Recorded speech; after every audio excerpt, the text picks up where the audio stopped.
الرحمن الرحیم. حدیث شریف مفهوم دی چې تاسو کې بهترین کس هغه دی چې کوم قرآن شریف زده کړي او بل ته یې وښيي. سبحان الله. الله دې ټولو مسلمانانو توفیق ورکړي چې قرآن مجید ووایي او نورو ته یې وښيي.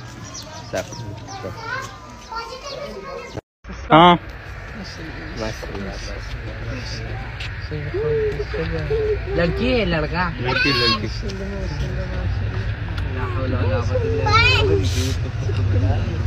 زما مینهوالو مال راکړه. قدرمنو زه ویده شوی وم او اوس راپاڅېدم، هسې خوب راغلی و. شاه ولي الله دې تلي و، چېرته تلي و؟ ګورئ چې چېرته تلي وایي. ښه الله دې روغ او جوړ کړي چې قدرمن هسې خوب راغلی و. سبحان الله. غزل بیا واورئ.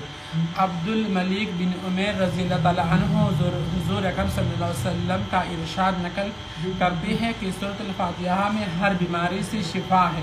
کور کې څومره بیماران دي دا پې وایه.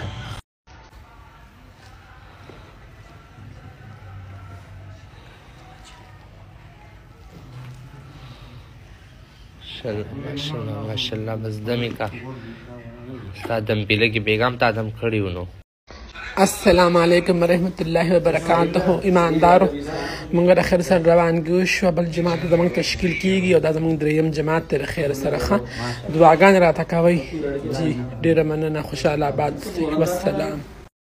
زموږ سحر شو د خیر سره او چې څکلی کیږي جی. ماشاءالله ماشاءالله. دا چې چا تیارې کړې وي جی؟ خوږ دی دا خو امیر صاحب ماشاءالله ماشاءالله. ایماندارو پاسې بس ذکر عبادت پخ کړی. ماویه بھائی څه پخې جی. السلام علیکم. دا خو به ماته نن قدرمن به وي، قدرمن به ماته وایي چې زه څه پخوم. که چا راته صحیح وي د هغې دپاره به زه 2 رکعات نفل کوم د خیر. ماشاءالله ماشاءالله. خو قدرمن به ماته په کمنټ کوي چې زه څه پخوم. ماشاءالله ماشاءالله माशाल्लाह अल्लाह कबूल कर ले, अल्लाह आसान कर ले. हाजी इरादे भाई इरादे कर ले भाई. माशाल्लाह. अरिफ भाई मोहम्मद बिलाल मोहम्मद आरिफ साहब ये पोस्ट में है, जुमा कश्त के लिए गए आए. माशाल्लाह हाजी हर साल 4 जी. دا زموږ امیر صاحب دی او موږ د چا اکرام کړی و نه لږه مرچکۍ پکې زیات شوی په بریانۍ که نو دی پکې ځان ته چیني اچولې ده.